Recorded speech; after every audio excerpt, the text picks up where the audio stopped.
Ciao tutti, une nouvelle guidance intemporelle. La question du jour, bonjour. Pourquoi est-ce que je souffre dans mes relations? Ici, quand je parle de relations, bien évidemment, c'est tout type de relation, qu'elles soient amoureuses, amicales, familiales, professionnelles. Souvent, on va être amené à plus le vivre dans des relations familiales ou des relations amoureuses, puisque ce sont les relations qui vont aller beaucoup plus travailler notre intimité, notre émotionnel. Mais en fait, finalement, si vous observez bien comment est-ce que vous relationnez, vous allez voir que lorsque vous souffrez dans vos relations, cela touche tout type de relations et tous les, je dirais, tous les pans de votre vie au niveau relationnel. La première des choses, c'est que lorsque nous sommes en relation à l'autre, nous attirons ou nous sommes attirés par l'autre par notre fréquence vibratoire. Si nous sommes pleinement dans l'amour de nous-mêmes, si nous sommes alignés avec qui nous sommes, et être aligné avec qui nous sommes, ça ne veut pas dire se voir de manière au-dessus de ce que nous sommes, c'est-à-dire la surestime de soi, ou en dessous de ce que nous sommes, c'est-à-dire la sous-estime de soi. Être aligné avec soi, c'est s'aimer inconditionnellement, s'accepter avec notre ombre et notre lumière. Donc lorsque nous sommes alignés avec nous-mêmes, nous allons attirer dans notre expérience de vie, dans notre chemin de vie, des relations qui vont bien évidemment ne pas toujours être comment dire, être lisses, mais qui vont être des relations en lien avec notre fréquence vibratoire, des relations qui vont être quand même plus ou moins fluides, plus ou moins harmonieuses, qui vont être des relations qui vont nous nourrir, même si parfois nous allons passer par des moments d'inconfort. Lorsque nous vibrons nos blessures, lorsque nous vibrons nos fêlures, lorsque nous vibrons nos peurs, de manière souvent très inconsciente, nous allons attirer en miroir, et je vais vous parler tout de suite de cet effet miroir, des personnes sur notre chemin qui vont mettre en lumière toute cette zone de déni de notre ombre. Et quand je dis notre ombre, c'est tout ce qui est de l'ordre de nos blessures, tout ce que nous pouvons appeler nos défauts, et pour aller un peu plus loin même, nos addictions et nos vices, et que nous ne voulons pas voir, que nous ne voulons pas conscientiser, ou tout simplement dont nous n'avons absolument pas conscience.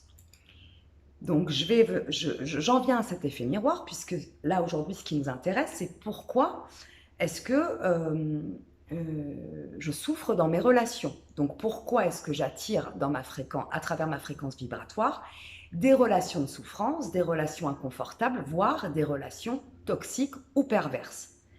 Parce qu'en fait, chacune de nos relations est un effet miroir. Pour moi, il y a deux types d'effets miroirs.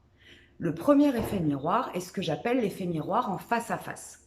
Par exemple, vous allez être dans une relation avec quelqu'un et vous allez juger ou observer que cette personne a une problématique avec l'argent. C'est-à-dire, par exemple, elle est radine. Voilà.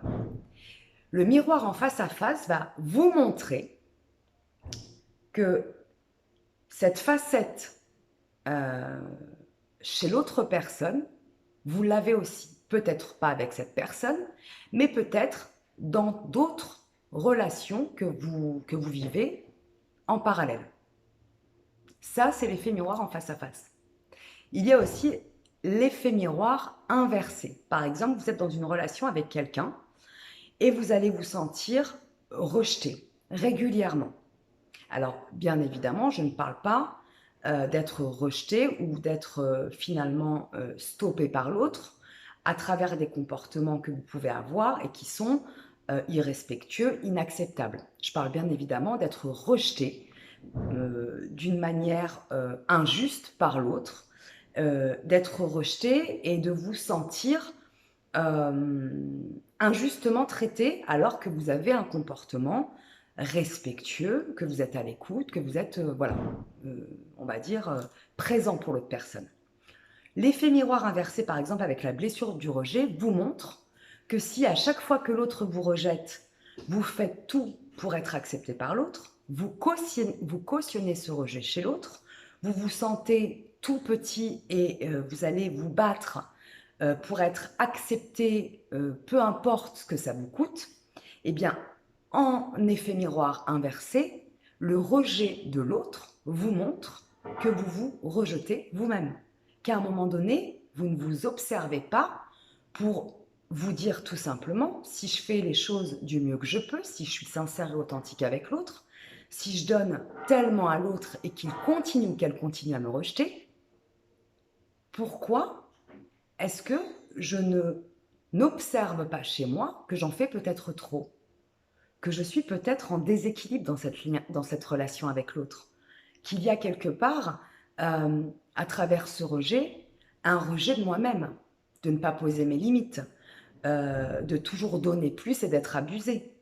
Ça, c'est l'effet miroir inversé. Donc, pourquoi est-ce que vous souffrez souvent ou toujours dans vos relations? Pourquoi est-ce que vous vous rendez compte aujourd'hui que peu importe le type de relation que vous avez, vous êtes toujours ou très souvent en souffrance et que même si les personnages de votre histoire changent, vous recommencez à vivre les mêmes expériences? Eh bien, tout simplement, puisque vous ne vous regardez pas à l'intérieur. Lorsque vous allez commencer à observer ces jeux de miroir en lien avec l'autre, à observer selon le contexte, si c'est un miroir en face à face ou un miroir inversé, est-ce que cet effet miroir vous dit tout simplement de vous-même et que vous allez choisir de vous poser, de ralentir et de vous regarder pleinement en face dans ces zones de déni, d'inconscience et d'ombre, vous allez commencer à reprendre non seulement du pouvoir sur vous-même, mais aussi sur les relations que vous allez avoir. Et prendre pouvoir sur les relations que vous allez avoir, ça n'est pas prendre du pouvoir sur l'autre. C'est juste vous réaligner à vous-même et en fonction du fait que vous allez vous recentrer et être plus aligné avec qui vous êtes, plus en équilibre avec qui vous êtes, soit la personne avec qui vous allez relationner va naturellement et instinctivement se réajuster avec vous, dans l'équilibre, hein, bien sûr, hein, c'est du 50-50, et la relation va se transformer pour devenir une relation plus douce, plus harmonieuse et basée sur un partenariat et pas une relation de soumission et de domination, soit la personne en face de vous va quitter votre chemin, puisque vous n'allez plus vibrer à la même fréquence et vous n'allez plus avoir besoin de rejouer le même schéma avec cette personne. Un chemin de souffrance, un schéma de souffrance, merci pour le lapsus, un schéma parfois même toxique. Donc voilà, c'était la guidance intemporelle de ce jour. Comme d'habitude, ne prenez que ce qui résonne. Merci énormément pour vos commentaires, pour vos likes, pour vos partages qui contribuent à faire grandir cette chaîne, qui contribuent à me permettre aussi de pouvoir transmettre tous ces messages au plus grand nombre. Et je suis en profonde gratitude puisque je reçois beaucoup de témoignages, de messages en privé, de transmission de vos expériences personnelles, intimes, de ce que vous traversez. Merci en tout cas de me faire confiance, merci d'être authentique, merci de me partager vos questions, vos expériences de vie, même si elles ne sont pas faciles à traverser. Merci aussi de me partager votre soutien, de m'envoyer toute votre lumière. Merci pour votre amour, merci pour votre présence. Je vous dis à très très vite pour une prochaine... je bégaye là. C'est beaucoup d'émotions. Je vous dis à très très vite pour une prochaine guidance, des messages intemporels. Et prenez bien soin de votre énergie. Comment dire, en ce moment, nous traversons encore des montagnes russes énergétiques avec des moments de vitalité, des moments de fatigue. Restez bien centrés, soyez à l'écoute de qui vous êtes au plus profond de vous-même et restez fidèles à vous-même. Je vous embrasse bien fort et je vous dis à bientôt. Ciao, ciao.